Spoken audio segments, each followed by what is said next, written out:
Boa tarde, bom dia, boa noite. Onde vocês estiverem, sejam bem-vindos a mais um Visão Paralela.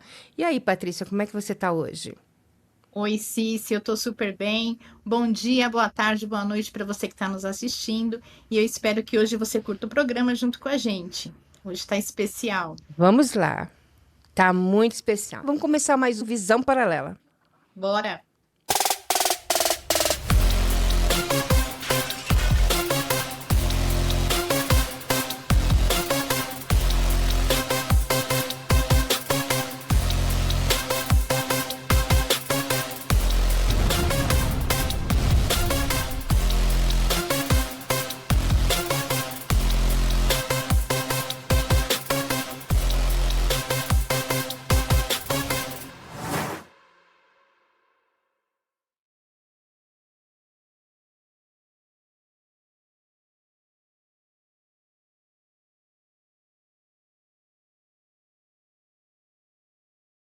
Patrícia, hoje nós temos uma entrevistada fantástica, Rosirene Lopes.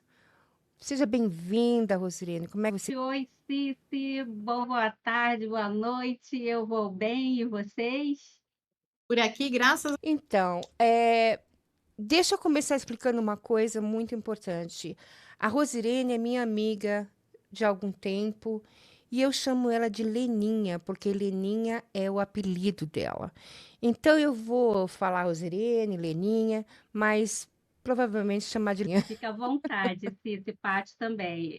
Rosirene, quase ninguém me conhece como Rosirene. Esse apelido é um apelido de infância e que meu irmão me deu esse apelido por ser um nome muito grande.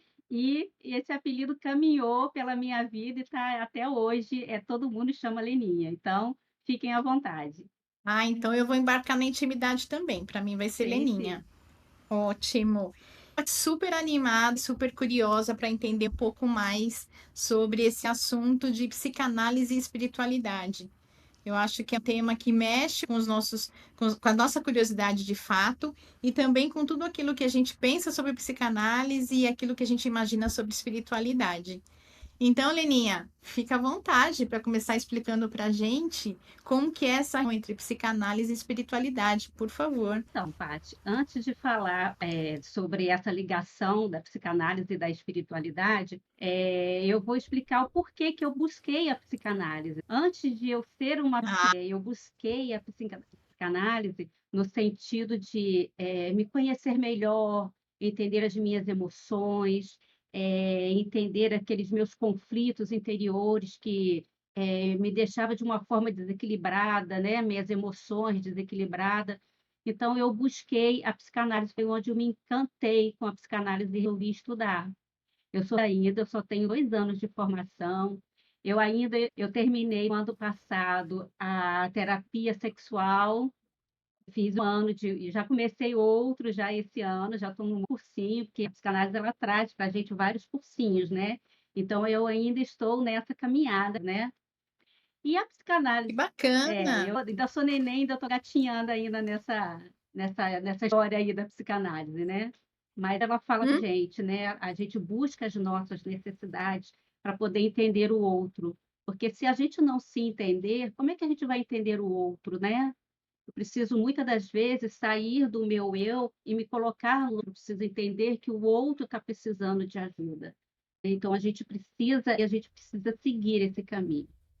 Eu entendi que a religião foge um pouco da psicanálise. A psicanálise não se mistura com a religião, né? A psicanálise é uma aonde ela vem orientar o analisando, né? Aonde ela vem buscar no analisando os seus conflitos, os seus desejos, as suas frustrações, né? As suas emoções, né? Emoções que com o decorrer do tempo nós vamos adquirindo. Na verdade, nós temos todas elas guardadinha, mas quando a gente vive uma determinada situação, certa emoção vem à tona, né? Então, a análise ela vem como ferramenta para descobrir, para poder trazer um pouco de tranquilidade e equilíbrio ao analisando. Então, quando a gente fala de psicanálise e espiritualidade, elas não se combinam. Porém, na caminhada do ser humano, nós somos seres, espirituais, né, e como seres espirituais, o espiritual é dentro de nós. Nós vivemos o espiritual com a gente, mas a gente vive com o outro. Porque o outro que a gente tem uma amizade ou que a gente tem um relacionamento, ele é um ser espiritual também. Então, a gente vai lidar com um ser que é espiritual. Uhum. Que lindo, amém. Todos. Você falou várias vezes analisando o analisado, eu não compreendi direito. O que quer dizer quando você O diz isso? analisando é aquele que busca a análise. Na psicologia a gente chama de Isso, a paciente. terapia, entendeu? É o analisando. Na verdade, muitas pessoas falam que, são pacientes, mas são clientes, né, Paty? O nome correto são clientes. No caso da psicanálise, É, sim. Da psicologia a gente como trata por paciente, paciente. né. Uhum. Na Uhum, psicanálise, eles são os nossos clientes. Entendi.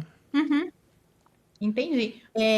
E como que você, no seu dia, como é que você faz essa integração quando você está analisando na sua prática? Porque como isso não vem da psicanálise, como isso não vem da em si, quando você está diante do seu analisando, como é para você fazer essa junção, enxergando ele como um ser espiritual mesmo? Então, Pátio, todos nós temos uma história. Todos nós temos uma história dos nossos antepassados, né?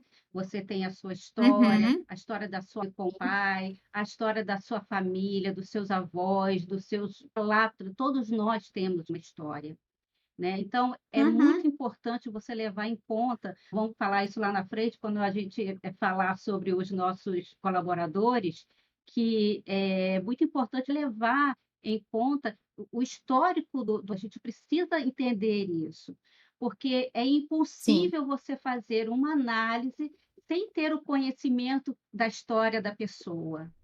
Então é muito importante, eu tenho esse olhar, eu creio que todo profissional ele tem esse olhar de você entender, a história, é muito importante, e isso é primordial numa análise clínica.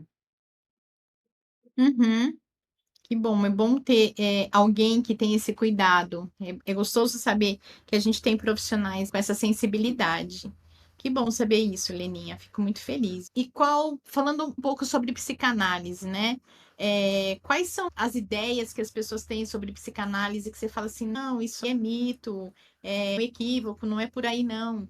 O que você traz para a gente em relação à psicanálise e aquilo que o senso comum pensa sobre ela? Então, quando você vai procurar uma terapia, uma análise, você está buscando algo, né? Você está tendo dificuldade, alinhando muito bem com você, né? A gente fala no nosso psique, né? E, assim, muitos falam sobre: "Ah, fazer terapia é muito ruim, você senta lá numa mesa e fica lá falando com a pessoa que você nem conhece, contando histórias da sua vida". Mas não é só isso, né. Nós sabemos que ali, primeiro tem que ter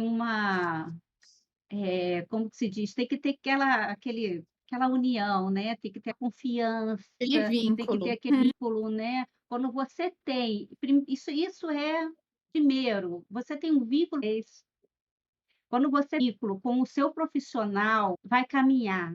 E não é só o falar, confiar, é você rever toda a história de vida, é você entender aonde que o seu processo começa, aonde que você, teve aquela falha, onde a sua memória te levou lá no profundo, aonde doer, porque tem que doer, né, você tem que sentir para poder curar, para poder refazer aquilo dali e não doer mais, porque as histórias de vida da pessoa, ela continua. Ninguém vai apagar nada de ninguém, a gente não apaga a história da pessoa, do ser humano. A história de vida dele vai ser sempre a história de vida. Como ele vai olhar essa história de vida, como ele vai entender aquilo que doeu tanto nele lá atrás, na infância, sua juventude, Hoje ele refaz, e a gente fala que a análise ela é curativa, né? A psicanálise ela é libertadora. Ela é libertadora quando você entende que o que você passou é a sua história de vida. E ninguém vai. Agora você vai ter um novo olhar da sua história. Você vai entender todo o processo, tanto seu como dos seus antepassados. Então, o mito de sentar na cadeira e falar, falar, falar, não é só isso, é muito além do que isso. Ah, Deixa eu tocar num ponto que a Leninha falou. Eu, como analisada, como eu sempre fui analisada, eu acho muito mais fácil você colocar os seus temores e os seus monstros de uma pessoa que você realmente não conhece do que, por exemplo, para uma pessoa na família, entendeu? Porque existe sempre aquela barreira, que aquela conexão que você teve a sua vida toda, talvez com histórico de culpa, porque a família tem uma tendência a conotar a pessoa. Eu, como analisada ou analisando, eu acho muito mais confortável sentar na frente de uma pessoa que não tem nada a ver com a sua história, uma pessoa que não está nesse centro. O que você acha disso? Então, se isso aí entra a ética profissional, né? Porque o profissional, ele não está para julgar. É aquilo que eu falei para você, é olhar para o seu eu, olhar para você, olhar para a sua dor, entender e não julgar. Muitas vezes a família, quando a gente senta ao lado de uma pessoa familiar, até mesmo de um amigo, que a gente vai contar algo, com certeza ele vai vir com crítica, com deboche da sua dor, daquilo que você está sentindo. São poucos amigos que nós temos que nós sentamos ao lado e podemos conversar e aquela pessoa fala assim: "Eu vou te ajudar nesse seu processo". Então, o Hum. profissional que tem essa ética, né, de não dar opinião, não é a opinião dele, né, é ajudar, é levar o analisando a entender toda essa história e refletir sobre o seu comportamento, que muitas das vezes até o comportamento dele está errado. Mas eu não tenho o direito de falar que o comportamento dele está errado. Ele tem que olhar para si e entender esse comportamento dele. Entender que se ele não mudar, talvez, o comportamento, porque a gente não muda o outro. Agora, se você quer seguir de uma forma mais leve, né, em determinados assuntos, em determinados momentos, você tem que dar um passo atrás para poder dar um passo à frente. e Leninha, me corrija Perfeito. se eu estiver errada, né? Mas eu acho que o profissional também, ele passa por toda uma necessidade de preparo para se distanciar da história do seu analisando, no caso da psicanálise, para evitar a transferência, a contra-transferência, porque senão você começa a viver a dor do seu analisando e você dá a sua impressão da sua experiência. E isso é uma coisa que não acontece na família nem com os amigos, né? Eu acho que é esse preparo técnico, essa formação profissional, que ajuda o profissional a ter um olhar crítico no sentido técnico, para não se misturar com a história de quem está sendo cuidado. Tô errada? Verdade, Paty. Nós, às vezes, temos que ser frios, sem emoções, né? As nossas emoções estão guardadas dentro de uma caixinha, porque até mesmo nós temos que ter o senso frio, aquele momento, aquele momento Desligamento? de desligar das suas emoções e ser frio mesmo, calculista que a gente fala, né? Um Ter um distanciamento, né? distanciamento para você poder, seguir com o seu analisador, porque se você se emocionar com ele, se você sentir a dor dele e se emocionar com ele, vão ser 2, né, quem vai estar curando quem ali, né, quem vai estar ajudando Você vai quem. colocar a sua história, né? Você Entendeu? coloca a sua história no lugar da Isso, dele. isso ali não sou eu, não é a minha história, não é a minha dor, é a dor dele, é a história dele. Então eu preciso entender com muita clareza toda a história, e por isso que precisa ser assim, a gente precisa ter esse laço com o outro, porque ele precisa ter essa liberdade de contar, mesmo que seja uma coisa do outro mundo, uma coisa ruim que ele fez ou deixou de fazer, para que a gente possa, Uhum. seguir com esses cuidados. Coisa do outro mundo é minha É, especialidade. É a especialidade do Visão Paralela também. Estamos aqui Com por para isso isso. que estamos certeza. aqui, é verdade. Muito legal. Você fez o curso agora de sexualidade, é isso? Isso. O que te motivou? Qual foi o seu interesse da psicanálise agregando a sexualidade agora? Eu tenho na mente que nós somos seres espirituais, né?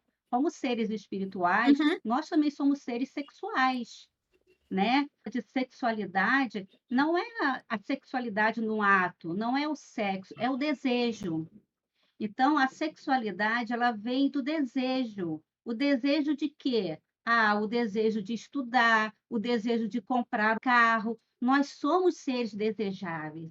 Se nós não tivermos desejo de viver, nós não vamos. Então, esse desejo uhum. é nato nosso, ele já nasce conosco e é esse desejo que faz a gente caminhar. Eu desejo isso, eu desejo aquilo, eu desejo ter uma casa, vou trabalhar porque eu quero comprar carro. Então, somos movidos a isso. E a sexualidade, né, ou a terapia sexual, ela vem desse desejo. E é uma ferramenta, é uma necessidade que eu tive. Por quê?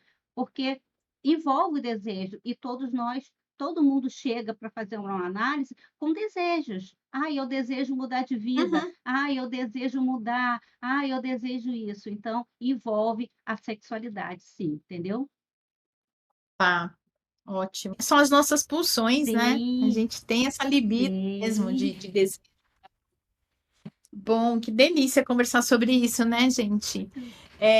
E agora, Nossa. entrando um pouco no tema mesmo do nosso podcast hoje, que é psicanálise e espiritualidade, como que a psicanálise em si olha para a espiritualidade, né?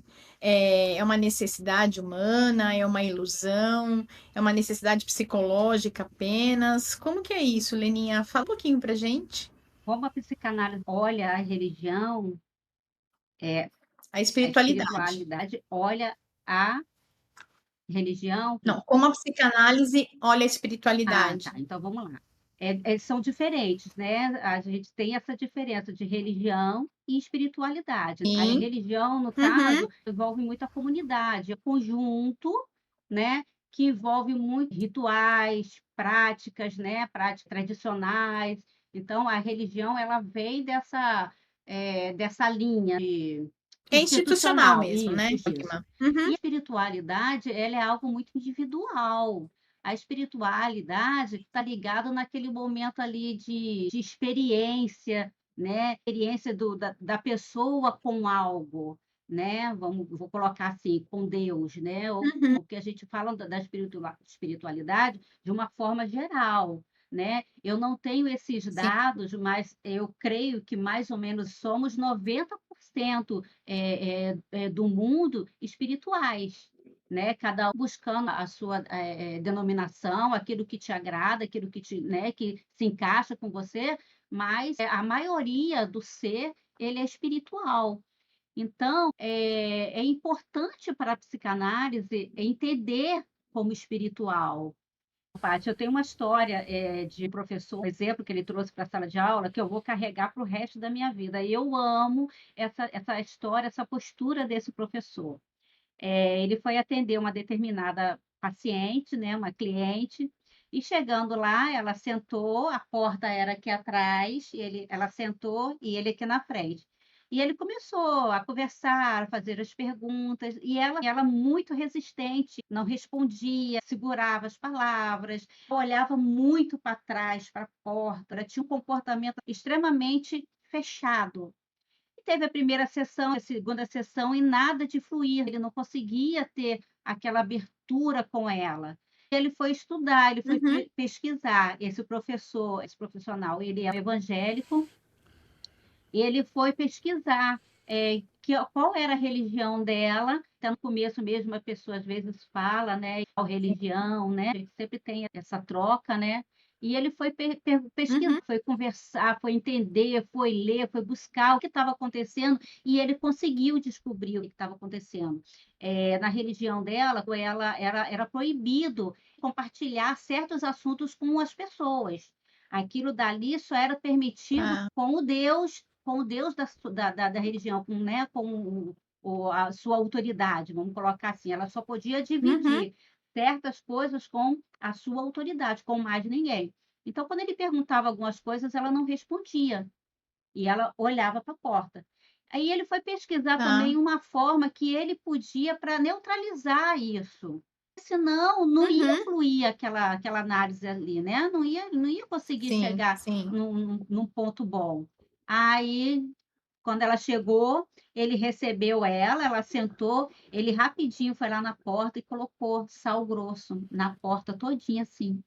Aí quando ele Uhum. começou a conversar com ela, que ele fez uma pergunta a ela, ela imediatamente olhou para trás. Aí ele foi com muito carinho, sabe, ele falou assim: "Não se preocupe, eu já coloquei sal grosso na porta, você pode ficar à vontade". Aí ela Ah, disse: "Ué, mas o senhor fez isso?". Ele falou assim: "Foi preciso". Aí ele explicou a ela direitinho que tinha que ter essa liberdade de poder falar, de compartilhar momentos com ele, porque senão não ia fluir uma boa análise. E dali para frente uhum. se sentiu à vontade e foi muito bom. Então ele trouxe para a sala de aula esse exemplo. E eu acho que o profissional, quando ele, olha a ele precisa entender, ele precisa saber, como que isso se chama respeito. É necessário a gente respeitar a religião do porque é a escolha dele, né. E se ele, buscar um profissional, é porque ele está precisando de ajuda. Talvez não naquele âmbito espiritual, mas em outro âmbito, mas que envolve o espiritual. Então, a psicanálise, ela precisa ter esse olhar do espiritual, muito respeito, com muita sabedoria, saber que cada um é um ser espiritual e que busca aquilo que lhe agrada. Sim. Entendi. Cada um que chega com as suas dores traz também suas crenças. E Sim, a gente precisa entender isso para poder até entender de onde podem vir essas dores. verdade. Que bonita essa história. Linda. Eu vou trazer ela para um exemplo de vida para a gente também. Entender o outro e entender a escolha do outro. Isso. E mais do que entender, eu acho que ele teve esse cuidado de acolher e cuidar, Sim, sim. saindo de qualquer tipo de padrão, mas se preocupando mesmo com a questão do Uhum. cuidado. Eu acho que é uma história para todo mundo levar para a vida. Gostei. E entrando um pouco agora nesse assunto de religião mesmo, de espiritualidade e tal, eu acho que a gente podia falar sobre alguns ícones da psicanálise, que a gente, nossa, todo mundo fala de Aham. Freud, né? Eu acho que tem Jung também, que traz uma psicologia analítica, e a gente tem Lacan, que é sempre uma É. incógnita falar de Lacan, Aham. né?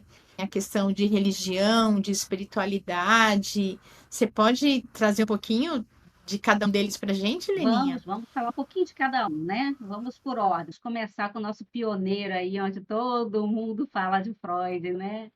E Freud foi o pai da psicanálise, foi ele que trouxe essa grande colaboração para a gente aí, né? Eu sou apaixonada, a gente quando busca algo, que mexe com a gente realmente se aprofunda naquilo dali. Freud veio de uma família de judeus, Freud foi, criado nesse meio, do judaísmo, ele viveu toda aquela história ali com muita intensidade, porém, quando Freud, foi estudar, veio para entender, filosofia, ciência, medicina, todo esse envolvimento dele, ele acabou fugindo daquele contexto espiritual, né.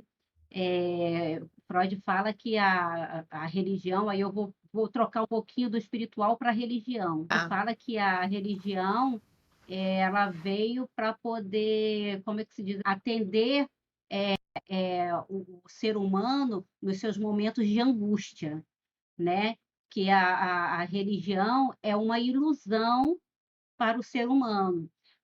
Ele dá um exemplo também muito interessante que a criança, quando ela chora, ela é sempre atendida, né. O bebê quando ele: "Ah, tu começa a chorar, é a ah, começa a chorar, é a aguinha. Ah, começa a chorar porque quer colo". Então, toda vez que ela é atendida. E quando ela cresce, né, que ela vê que a realidade não é nada daquilo dali, aí vem as frustrações, a angústia, né. Poxa, eu quando era neném eu chorava, eu era atendida. Então ele vê a religião nesse sentido, de que você vai ao Pai, né, e você é atendida. Mas quando você não é atendido nos seus desejos, aí você vive um momento de frustração, de um momento de angústia, né, ele faz essa comparação, né. Então ele é muito crítico à religião.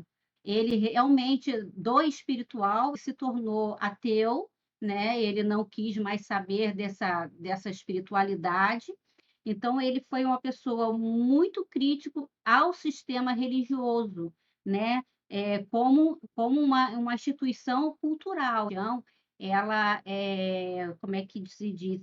Ela torna o ser humano incapaz de caminhar, incapaz de fazer as suas escolhas, de tomar as suas decisões, entendeu?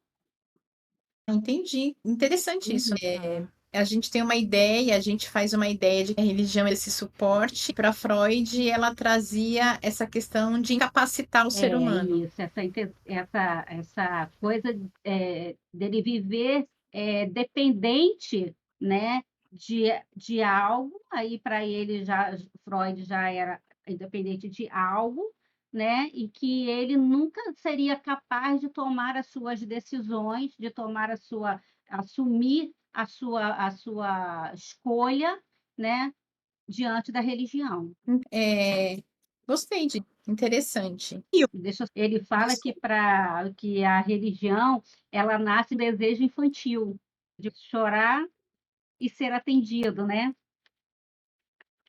Sim, Nossa, espera aí, isso daí é bem interessante, hein? Para é, mim, principalmente. Porque então é uma coisa de É, recompensa, né? Muitas pessoas veem a religião como uma isso. recompensa. Se eu gritar, chorar, ou se for um bom bebê, aí vou ter uma recompensa ou vou ter assistência. Interessante, gostei disso.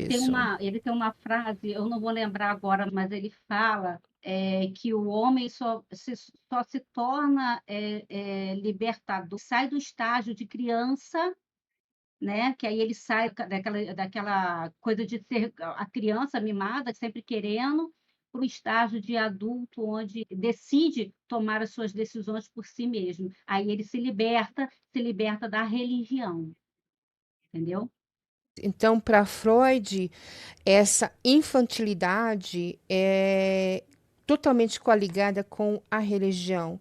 Então, para ele, a infantilidade traz um nível maior de religiosidade para a pessoa, é isso?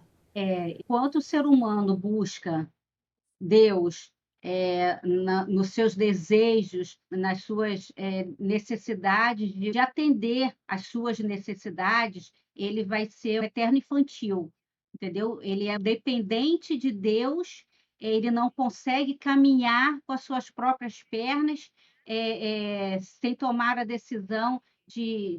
a sua própria decisão. tá. Eu acho que Interessante. tem essa frase que eu queria trazer, que Freud colocava Deus como um permissor para que os homens pensem.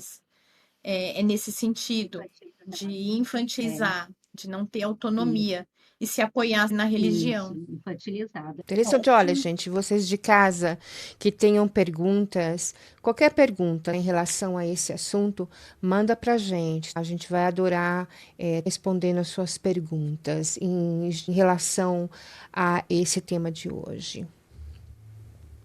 E para Jung, como era A isso? Jung, particularmente, eu acho espetacular, né, porque a mente dele assim, seguidor de Freud, né, aluno de Freud, né, porém, ele, teve a colaboração dele de uma forma positiva, né, vamos dizer assim, Freud negativo, Jung positivo, né. Jung também vem de uma família protestante, né, vem de um lar cristão, onde ele viveu toda aquele ritual também, toda aquelas práticas religiosas, né, a infância dele foi nesse ambiente muito intenso, onde a espiritualidade, aí a gente vai falar sobre o espiritual, aonde a espiritualidade ela foi muito intensa. Quando, Jung seguiu a sua vida acadêmica, ele também largou toda essa, vamos dizer assim, essas práticas, esses rituais, mas se dedicou a entender esses fenômenos. Ele foi um dos que fez questão de dar em conta o contexto histórico do ser humano, entender a religião do ser humano, entender o espiritual, essa experiência que o ser humano tem com algo divino. E isso sim influencia e colabora no processo de reconstrução da psique humana. Então, a colaboração de Jung é, assim, espetacular no sentido de respeitar e valorizar toda a história que o ser humano tem. E aí ele entendia a religião, a espiritualidade do indivíduo. Sim, perfeito. Ele defendia essa experiência, né, que o cidadão tem, porque você lembra que eu falei a diferença da religião e da espiritualidade? Religião é uma Sim. denominação, espiritualidade é algo Uhum. muito pessoal, né? É uma experiência muito muito íntima com a pessoa, com Deus, né? Com o que ele... Então, essa experiência religiosa ele trazia como algo muito positivo para o psique humano. Esse era um processo importante no desenvolvimento da personalidade do cidadão. O Jung, ele trazia essa importualidade, porque o Jung, ele acreditava na divinação interna, Isso. né? Então, ele trazia essa consciência de espiritualidade ou Então, ele não religiosidade? via a religião apenas como uma construção cultural. Para ele, a religião em si era muito importante também, né?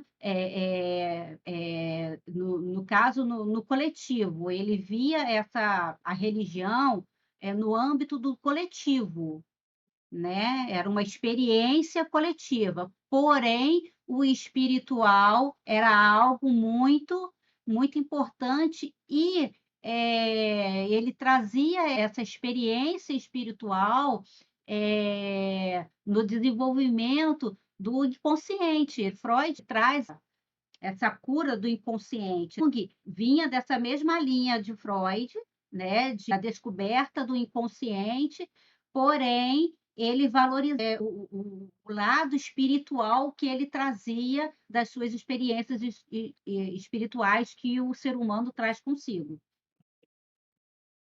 de uma Isso, agora forma entendi, positiva, enquanto entendi. Freud trazia de uma forma negativa, de uma dependência emocional, e Jung já trazia como uma experiência muito positiva. Ele sabia que aquilo dali era algo que estava somando ao ser humano, trazendo alívio, conforto, vida, trazendo experiências de momentos importante na vida do ser humano. Então ele valorizava isso daí. Eu imagino, vamos lá, eu tenho uma ideia e você me ajuda a formular para ver se é isso mesmo. Para Jung, a espiritualidade é aquilo que transcende religião e dogma, é aquilo que está acima, né? E que a religião faz parte de uma construção do inconsciente coletivo, é isso? Isso, perfeito. Ou ele tem mesmo esse viés daquilo que Freud defende como religião. Uhum, perfeito. Muito Uhum. bem. E para o nosso enigmático Lacan? Eu amo esse nome. Vamos ouvir o Lacan. Lacan. Lacan. Falar de Lacan é complicado, né? Lacan É o homem do é. sintoma. Então, esses dias eu tive uma aula online onde todo mundo falando, eu amo Lacan, eu amo Lacan, e eu, opa, porque é complexo, né, Lacan? Como É. ser espiritual também foi criado num lar católico, né? Lacan foi criado todo também com muita intensidade ali no catolicismo, né? Hum? Naquela época o catolicismo ele era muito intenso, ele era, né? Então, nesse contexto aí. Porém, também largou a religião de lado, né? E se dissociou do catolicismo, né? Porém, Lacan, ele não nega ou afirma a existência de Deus. Ele tem essa coisa de nem dizer que existe e que não existe, que acredita e que não acredita, né? O olhar dele é de analisar aonde esse Deus se encaixa no ser humano. Qual é o papel desse Deus no ser humano? Entendeu? Lacan vai falar, Uhum. ele não vai falar da religião e nem da espiritualidade, ele vai falar do ser Deus, né? Tá. Aonde que Deus ele se encaixa, qual é a ligação, qual é a influência desse Deus na vida do ser humano. Essa é a linha de Lacan, né? A psicanálise ela tem o olhar da falta do sujeito e com a verdade do sujeito. A gente quer saber qual é essa falta da religião, da espiritualidade do sujeito, no ser humano, né?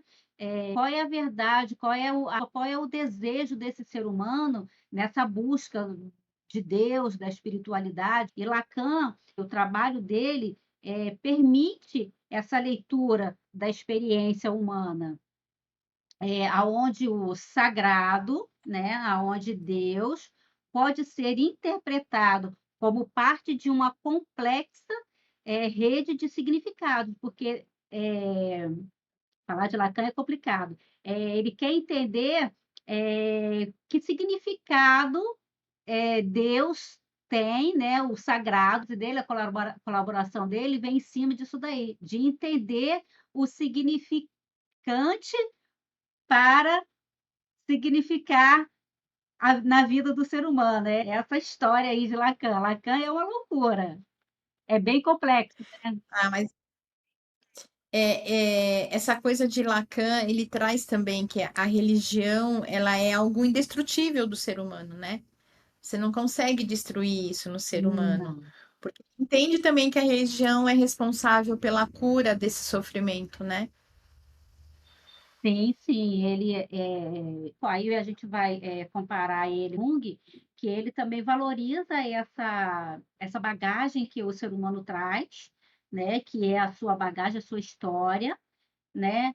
Faz parte dessa história, né? Mas em que momento isso é positivo ou negativo na vida do ser humano, né? Ele busca entender isso, porque muitos vivem uma vida religiosa na qual ele não quer seguir aquilo, e ele segue porque a família quer, porque foi uma história de família que vai passando de família para família, né? Todo aquele contexto ali, mas Imposição. imposição, e a pessoa, ele não está bem com aquilo, não está vivendo bem com aquilo. Então tem aquela, aí a gente vai com Freud, né? Se eu sair dali, Deus vai me castigar. Se eu fizer isso, Deus vai me castigar. Não, não posso fazer isso. E a espiritualidade, ela não pode ver como um contexto pesado. Ela não pode ver como um contexto negativo na vida do ser humano, né? Ela tem que vir algo que dê liberdade. O ser humano ele tem que ter liberdade de viver aquilo que faz bem a ele e não aquilo que reprime. Então, eu tenho uma pergunta. O Lacan, ele elevava a religião acima da espiritualidade? A religião acima da espiritualidade, não. Ele buscava entender é, o sentido da religião para o ser humano. O sentido. Entendo, mas pelo que você disse, em comparação ao Freud e ao Jung, Parece que o Lacan, ele levava a religião em cima da própria espiritualidade, porque espiritualidade não tem nada a ver com Sim, religião, entendeu? Tem pessoas que são espirituais e não têm religião nenhuma, meu caso. Mas que não, Jung elevava a espiritualidade, não a religião. Então, o Lacan é o contrário, é isso que eu estou não, entendendo? Lacan era neutro, a religião não em si, mas a espiritualidade sim, né? O ser Ah, espiritual, o que aquele ser espiritual representava na vida do ser humano. Ele buscava entender esse entendimento, né, do espiritual, do ser espiritual. Religião não como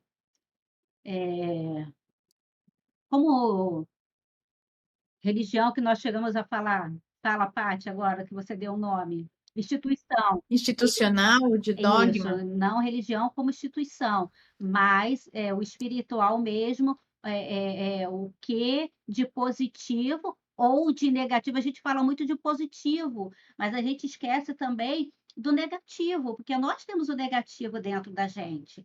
Né? Quantas hum. pessoas vivem aí no influenciado por seres, isso existe, por seres espirituais fortes, né? Que vivem em rituais macabros, né, realizando feitiçarias, morte, falam em nome do ser, né? Então, Lacan, a gente vive muito no nosso mundinho de tudo, mas a gente esquece daquele outro lado ali, que é o lado que o ser humano vive, né, no real da vida é essa, e que ele vive a direção de ser e que ele diz que ele matou, que ele fez isso, que ele fez aquilo, porque o ser falou com ele. Então, o Lacan buscava entender que ser era esse.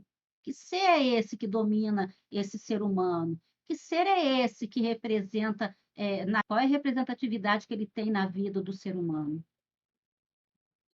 Eu acho que quando você fala desse lado sombrio, é, tem a ver com essa ideia dele de trazer o impossível para a dimensão real. Eu acho que essa era uma busca de Lacan, né? Trazer o impossível para uma dimensão real, porque ele também defendia uma ideia, existindo Deus, tudo seria proibido. Não tem uma coisa de Uma Lacan? história, aham.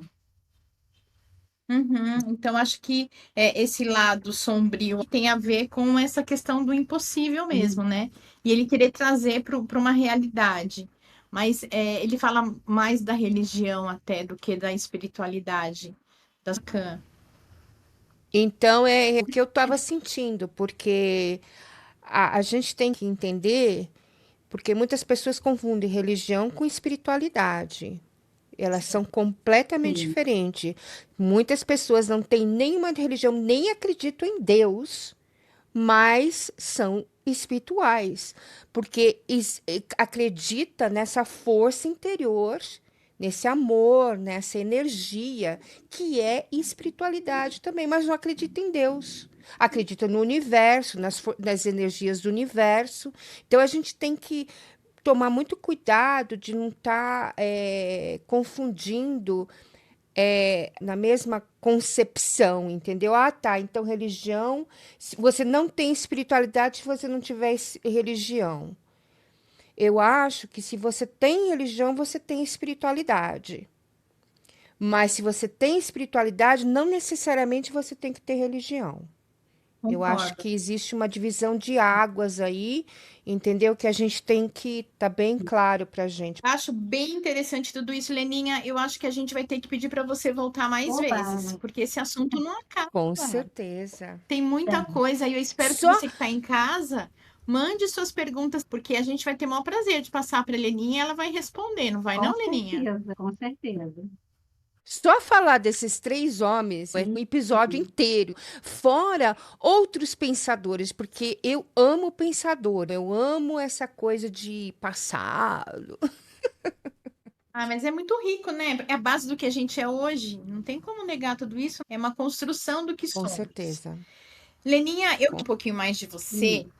E aproveitar aquela história que você contou do seu professor, E eu queria saber se na sua prática você já pegou algum cliente que trouxe a sua bagagem espiritual, religiosa, que pudesse ter sido um desafio no seu atendimento. Ah, ainda não, ainda não. Tá. Essa caminhada, ela é muito devagar, né? Então, assim, claro que eu observo, eu me envolvo nas histórias deles, no sentido de buscar, aonde eu moro aqui, eu moro em Xerém. E aqui é um lugar muito religioso, aqui nós temos muitas igrejas. Então, muitas pessoas aqui são religiosas. Então, eu até hoje não peguei ninguém que não seja religioso. Eu só pego pessoas que são religiosas. Então, assim, eu tento não deixar, a religião influenciar. Como em ONG, eu vejo todo esse contexto histórico, né, o que está colaborando, o que não está, né, no bom caminho, e mostrando esse lado de práticas que às vezes a pessoa vive, mas não se envolve, vive por viver e não está se envolvendo. Então, eu não tive essa experiência ainda, eu espero ter, porque a gente aprende quando tem essas experiências. Cada ser humano é um É, aprendizado. A gente não tem uma receita, nem na psicologia, nem na psicanálise, nem em terapia nenhuma. Ser humano é uma caixinha para ser aberta e desvendada. Se pudesse dar um conselho para quem está pensando na psicanálise, para quem está se encantando com esse assunto e que de repente tenha despertado esse interesse pela psicanálise, mas que se sente religioso, que se sente seguidor de alguma religião, ou simplesmente espiritualista. Qual é o conselho da Leninha para essa pessoa que está ouvindo a gente agora? olha, o psicanalista ele não dá conselho, a gente orienta. Ah, mas agora como profissional. Mas a Leninha, né, a Leninha, ela também, a gente vive, nós seres humanos vivemos isso em qualquer parte da nossa vida, vai ter um momento em que a gente vai, né, vai dar de bater com aquilo dali e falar assim: "Opa, espera aí, o que que eu estou vivendo", né. Então, assim, o espiritual, ele tem que vir de uma forma muito espetacular na vida da gente, ele tem que vir de uma forma transcendental, tem que ser uma coisa muito profunda no ser humano, né.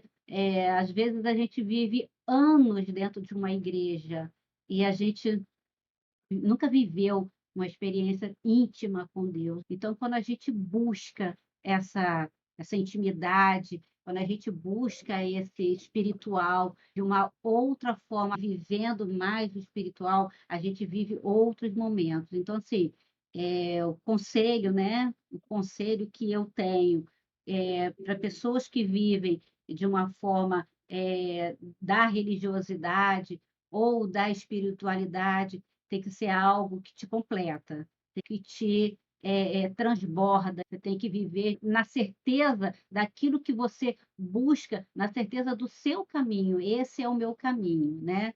Eu não me apresentei antes, eu sou evangélica também, né. Eu falo que eu amo igreja, eu nasci em 2 ambientes, eu nasci no evangelho e no catolicismo, né. Eu vivi os 2 ambientes ao mesmo tempo, porque meus pais eram separados, e a minha mãe era católica, meu pai era evangélico. Quando meu pai me buscava, a gente ia para a igreja evangélica. No domingo que meu pai não me buscava, eu ia para a igreja católica. Eu vivi os 2 rituais na minha vida, era batismo, era coroação de Nossa Senhora, e aqui no evangelho eu também vivi muita coisa boa.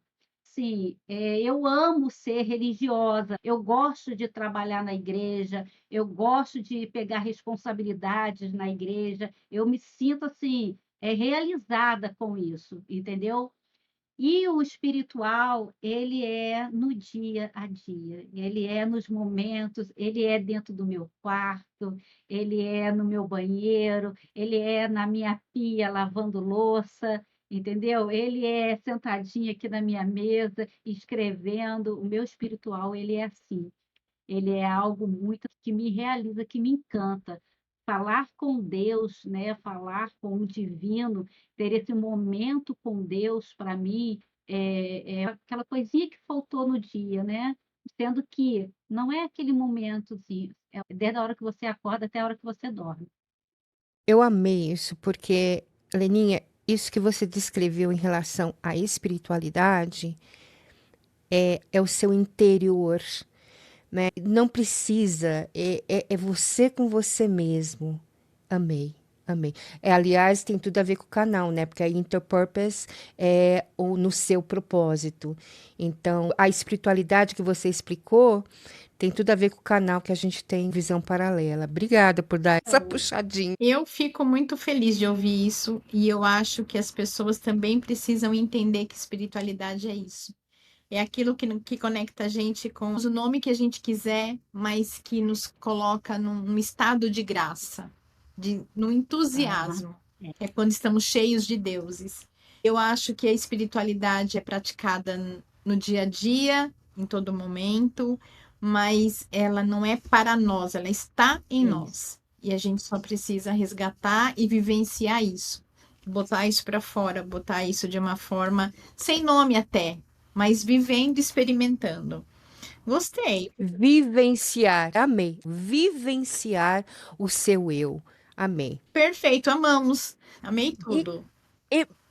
então tá, gente, antes da gente ir, Leninha, você tem alguma recomendação de algum livro, algum recurso escrito que te ajudou e que pode ajudar o pessoal lá de casa? Então, Cici, são 2 livros que eu tenho, e são meus livros de cabeceira, né, o lado espiritual e o lado profissional. Eu vou no espiritual. Eu amo esse livro aqui, ó,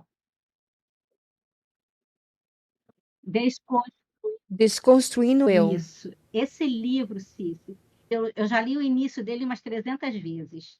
Ele fala do barro. Nós somos barro na mão do oleiro. Nós somos seres moldáveis, né? O ser humano, ele precisa ser moldado. E o barro na mão de olheiro, ele, você já viu o olheiro fazendo barro? Como é que o barro, como é que é aquela coisa assim? Ele vai, ele vem, ele sobe, ele desce, e assim nós somos. A nossa vida, a nossa psique, ela vive em constante mudança. Nós precisamos ser moldáveis todos os dias. Eu preciso ser moldável todo dia. Sabe por quê? Porque todo dia eu vivo tempestades exteriores. Todos os dias eu vivo momentos em que eu nunca imaginei viver. E se eu não me permitir ser moldável, se eu não me permitir desconstruir o meu eu nunca vou ser um ser humano não perfeito, mas um ser humano que possa viver em comunhão, que possa viver com o outro, que possa entender o outro, né? Nós precisamos muitas vezes de nos construir aquelas coisas que a gente veio alimentando lá. Aí eu vou lembrar da minha avó que falava assim: não come manga com leite que você vai morrer, né? Lembra disso? Né, e a gente trazia aqui ia comer Lembro. manga com leite. No dia que eu comi manga com leite, eu falei assim: "Meu Deus, eu vou morrer", e eu não morri, entendeu? Então, a gente precisa desconstruir, a gente precisa ser moldável, a gente precisa se entregar na mão do olheiro e permitir que ele nos molde todos os dias. E Ai, que esse aqui lindo. é o efeito sombra. Encontre o poder escondido na sua verdade. Conhece ele, ô Paty? Não? Não, não Vou ler só conheço. encontre o poder escondido na sua verdade. Imagine que existe uma parte de cada ser humano esperando ser descoberta e que tem o poder de nos ensinar, treinar e guiar para que alcancemos força, brilho e felicidade. Imagine que tudo o que você deseja está ao seu alcance, esperando ser reconhecido e abraçado. No entanto, essa parte não é paciente e, quando ignorada, pode sabotar nossas vidas, destruir nossas relações, eliminar nosso espírito e nos manter longe dos nossos sonhos. Então, o que é essa parte misteriosa escondida nas profundezas de nossa consciência? Esse livro aqui, Uhum. ele é difícil, não é um livro fácil de ler, entendeu? Mas é um livro de cara assim, Ele fala, a gente dele é psicanálise. isso, a psicanálise é a nossa sombra, é o nosso eu, né? É onde a gente precisa se conhecer, saber quem verdadeiramente nós somos, né? Desvendando esse inconsciente aos poucos, vamos trazendo para a consciência um pouco de quem a gente é, e aí a gente vai se surpreendendo, vai se assustando, vai se moldando Aham, e vai se tornando pessoas é isso melhores. aí. Gostei, boa indicação. Eu acho que eu vou levar para mim essa indicação também. Obrigada, viu? Amei, amei. Ô, Leninha, onde que as pessoas podem encontrar mais sobre o seu trabalho? Qual que é o seu... Se você quer deixar seu telefone, o seu e-mail, ou quer que eu coloque só nos créditos? Como que as pessoas Ô, podem te Cícero, encontrar? antes de eu passar essa informação, eu quero ler um pedacinho aqui, é uma fala de Freud que eu também levo para a minha vida, eu Por acho favor, lindo esse pedacinho dele, em relação à religião e à por espiritualidade. favor. Diz assim: qual é o sentido de se fazer terapia? Que se pare de nos sentirmos vítimas da ação dos outros e nos tornemos protagonistas de nossas próprias histórias. Nesse sentido, Freud aponta a solução para a superação da religião, ou pelo menos desfrutar de uma religião que conduza ao estado de maturidade e que não alimente o sentido da infantilidade. Olha que lindo. Acho linda essa frase dele, Amei. lindo. Então, você pode nos créditos, meu telefone, meu e-mail direitinho. É melhor por lá do que por aqui, né? Tá bom.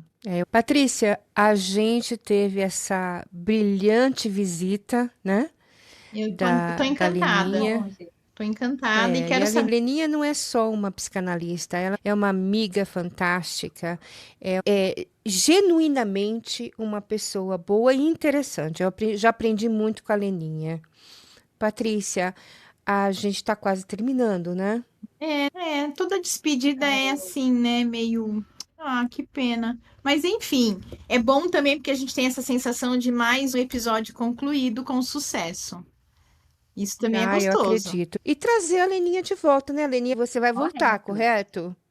As pessoas já podem ir mandando as suas perguntas, dúvidas, ou pedindo orientação, sugestão, direcionamentos, e aí ela volta para tudo Ótimo, isso, perfeito. né? E também eu acho que a Leninha pode voltar mais para tocar no assunto da outra. Ela também é terapeuta sexual, né? A gente pode conversar um pouco mais disso. Seria um assunto bem interessante, trazendo histórias em termos como a sexualidade e a psicoterapia se imergem, para a gente estar discutindo isso para o pessoal de casa, né? Ah, eu Mas com super vou certeza a curtir gente vai também. trazer a Leninha. Ah, seja sempre bem-vinda. O podcast está aqui com as portas e o coração aberto, então você já faz parte da casa. Obrigada, Paty. Eu que Ó, agradeço você, Assis, por esse momento. É a minha primeira vez que eu chego a fazer programa assim, trabalho desse jeito, e foi muito bom, é muito bom. A gente aprende, né? A gente não ensina, a gente aprende a todo momento. Então, eu agradeço esse momento, essa oportunidade. Muito obrigada. Muito obrigado pelo carinho, obrigado pela oportunidade, obrigado pelas portas abertas, e eu vou estar sempre pertinho de vocês. Ah, que bom, que quem bom. tem que agradecer é a gente. Eu e a Patrícia, a gente agradece muito a sua paciência. A gente está começando o podcast agora, a gente está ainda aprendendo no processo de estar fazendo. Então, a gente que agradece, a Patrícia vai falar por ela, mas eu agradeço imensamente a sua participação e a sua paciência, principalmente comigo. Muito obrigada mesmo, do fundo do meu coração. Patrícia. Eu também agradeço. Eu agradeço muito a sua confiança de ser o primeiro, de você confiar na gente e vir fazer parte com a gente. Então, eu agradeço a sua experiência, o seu conhecimento, a sua disponibilidade e, acima de tudo, a sua confiança. Obrigada, viu? Estamos caminhando juntas, né? Ó, gratidão, tá? A gente vai se despedindo aqui. Eu, Cícia Abreu. Eu, Patrícia Carvalho. Eu, Rosirene Lopes. Tchau, Beijo, pessoal. tchau.